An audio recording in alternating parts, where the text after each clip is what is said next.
अफगानिस्तान न बने आतंक की एक और पनाहगाह, संयुक्त घोषणा पत्र में सामने आई भारत, रूस और चीन की चिंता। दोस्तों, मैं यहाँ पर बात कर रहा हूँ ब्रिक्स समिट 2021 के बारे में।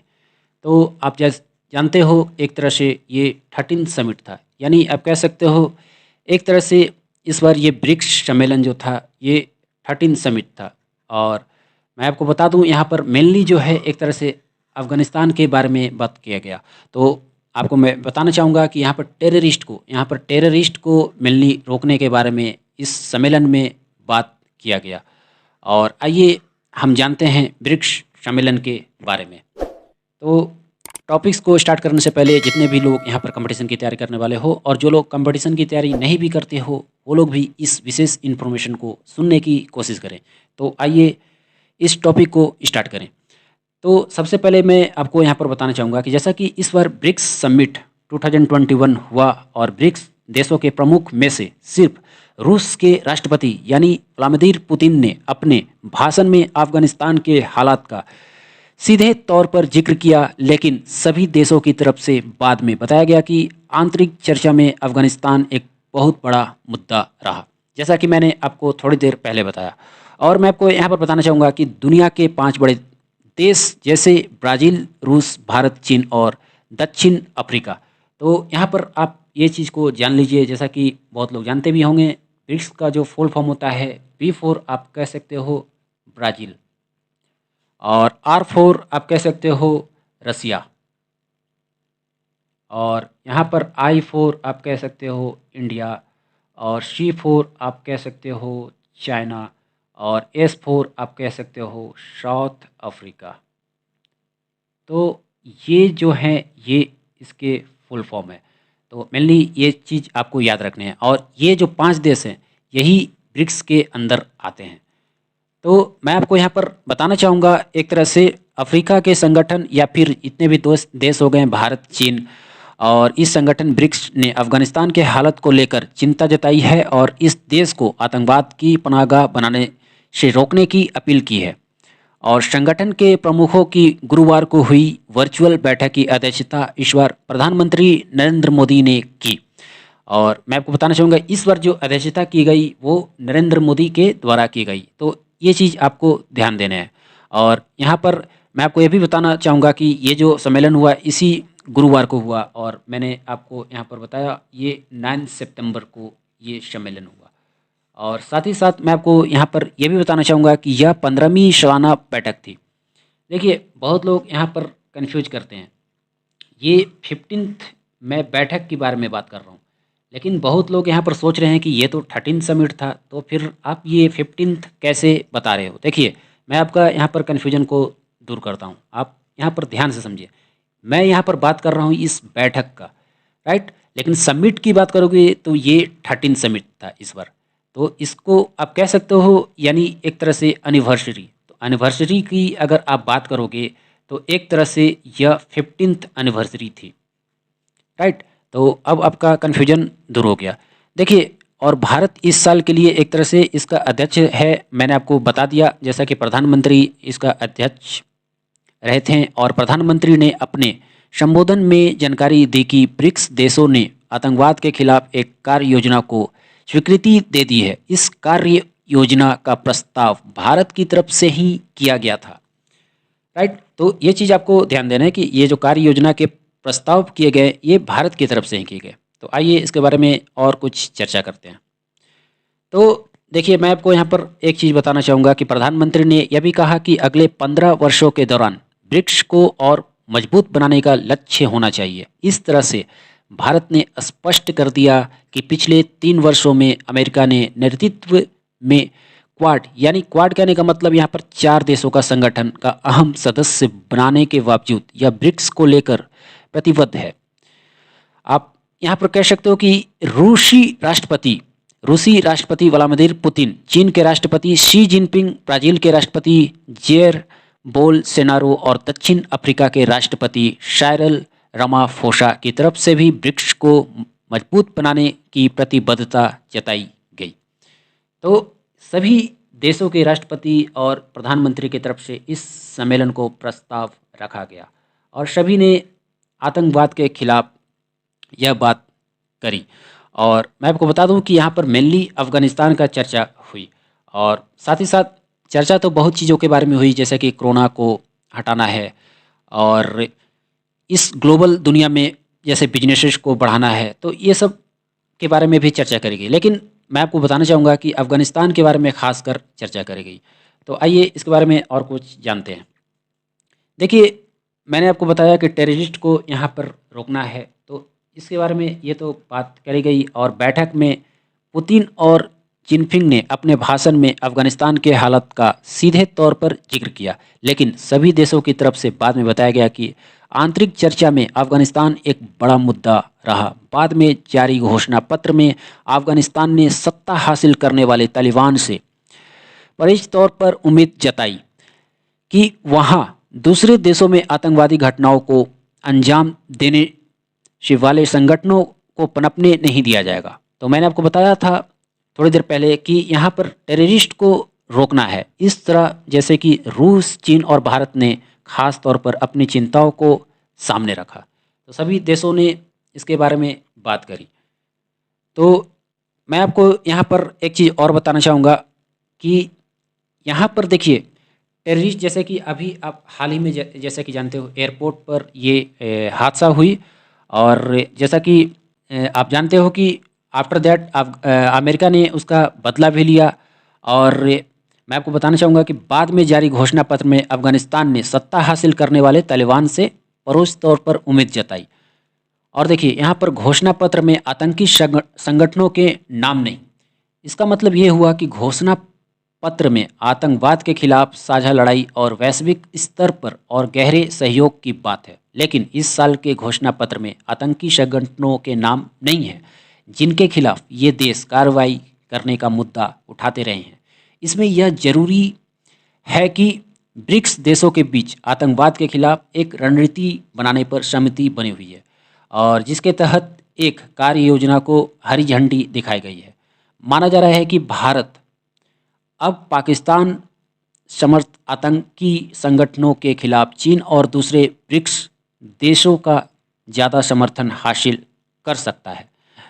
तो देखिए, यहाँ पर मेनली मैं आपको बता रहा हूँ कि टेररिस्ट को हटाना है, यही इस सम्मेलन में मेनली बातें करेगी। अब देखिए, मैं आपसे यहाँ पर क्वेश्चन करना चाहूँगा कि which country hosted the first brick employment working group.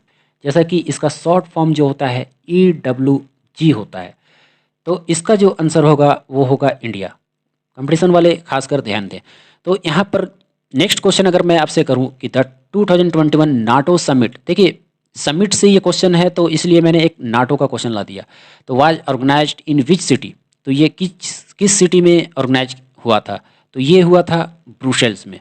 देखिए, नाटो का जो फुल फॉर्म होता है नॉर्थ अटलांटिक ट्रीटी ऑर्गेनाइजेशन होता है। तो मेनली यह सिक्योरिटी के रूप में काम करती है। एक्चुअली बाहर के देशों में कोई विवाद ना हो जाए, तो मेनली उसको रोकने के लिए ये एक तरह से इस समिट को लाया गया।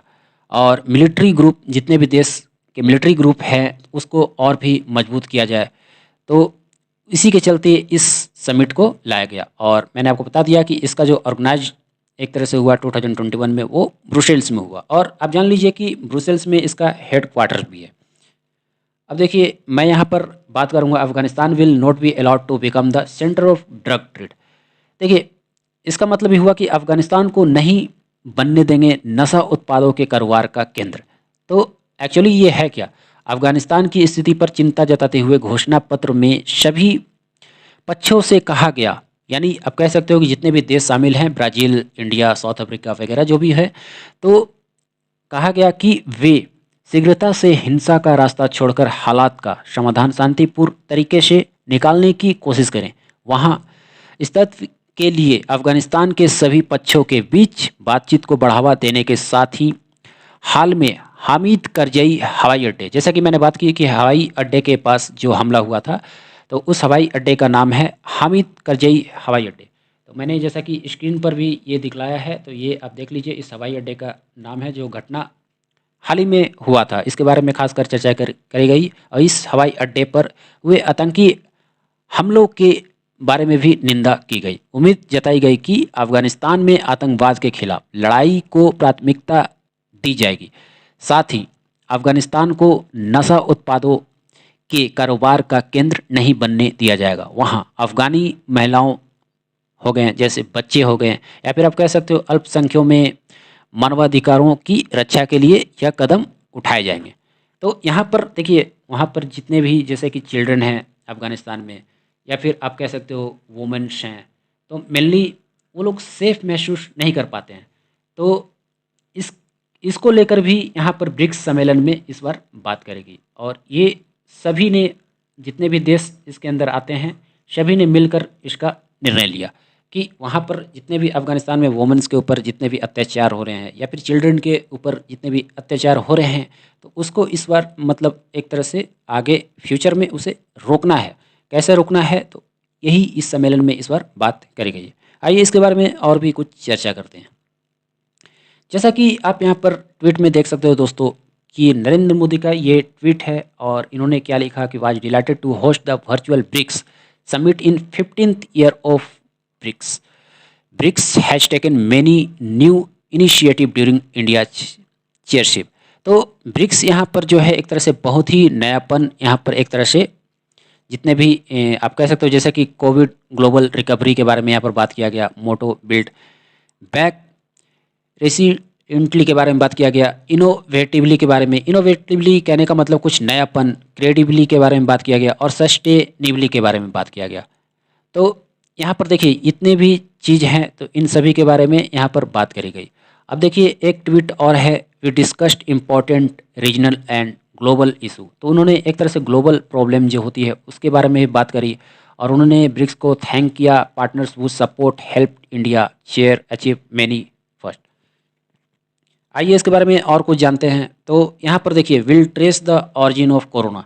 तो यहाँ पर कोरोना के बारे में भी बात करेगी। जैसे कि मैंने आपको थोड़ी देर पहले बताया बैठक में, कोरोना महामारी यानी पैंडमिक दूसरा एक अहम मुद्दा रहा।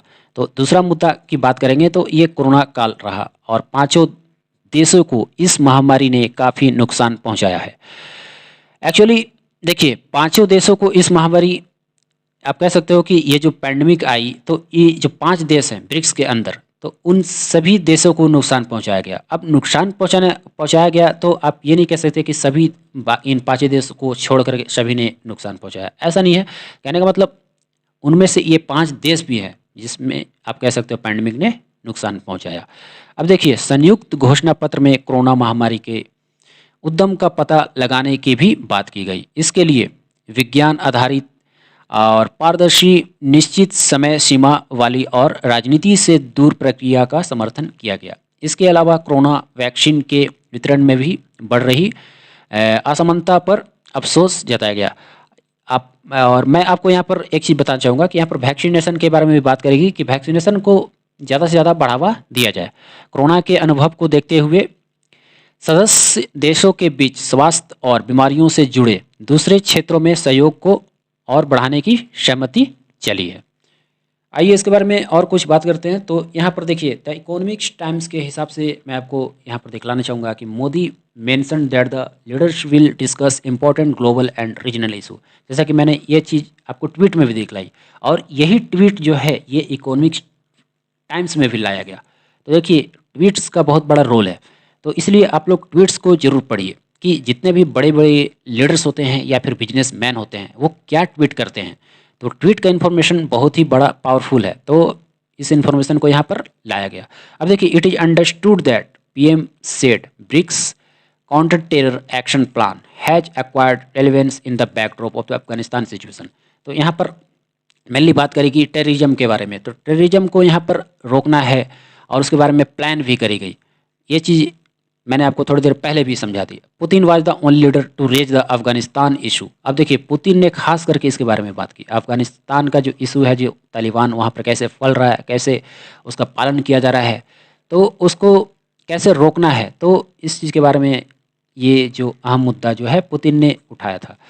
और he backed India by saying the country should not become a threat to its neighbouring country. तो यहाँ पर कोई भी नेबरिंग कंट्री हो तो उसे कोई एक तरह से ना डराए ना धमकाए, और टेररिज्म को एक तरह से रोकना है। उसे एक तरह से आप कह सकते हो वहाँ पर जितने भी अफगानिस्तान है, जैसा कि मैंने आपको बता दी कि नशा मुक्ति मतलब नशा में उसे नहीं उतारना है। आइए इसके बारे में और कुछ चर्चा करते हैं। देखिए, Modi Jinping come face to face after a long time. अब यहाँ पर मैं आपको बताना चाहूँगा कि एक तरह से लंबे समय बाद आमने सामने आए मोदी चिनफिंग, तो ये चीज़ भी बहुत इम्पोर्टेंट है। जैसा कि इंडिया का प्राइम मिनिस्टर है मोदी और चाइना का आप लीडर जैसे जानते हो शी जिनपिंग, तो ये बहुत दिन के बाद आमने सामने आए। मोदी और जिनपिंग लंबे समय बाद एक ही वर्चुअल मंच पर आमने सामने थे। दोनों देशों के बीच चल रहे सीमा विवाद का साया बैठक में दूर दूर तक नहीं दिखा। प्रधानमंत्री मोदी ने बैठक को सफल बनाने में मिले सहयोग के लिए चीन समेत सभी देशों को धन्यवाद दिया। वहीं जिनपिंग ने भी सफल आयोजन के लिए भारत को धन्यवाद दिया। तो I hope you have understood this topic very carefully. तो दोस्तों, आप इन पेजेस पे जाएं और जितने भी लेटेस्ट नोटिफिकेशन हो वो आपको इन पेजेस पे मिलते रहेंगे। और इसी के साथ अब हमें दीजिए इजाज़त, मिलते हैं नेक्स्ट वीडियो में। जय हिंद एंड धन्यवाद।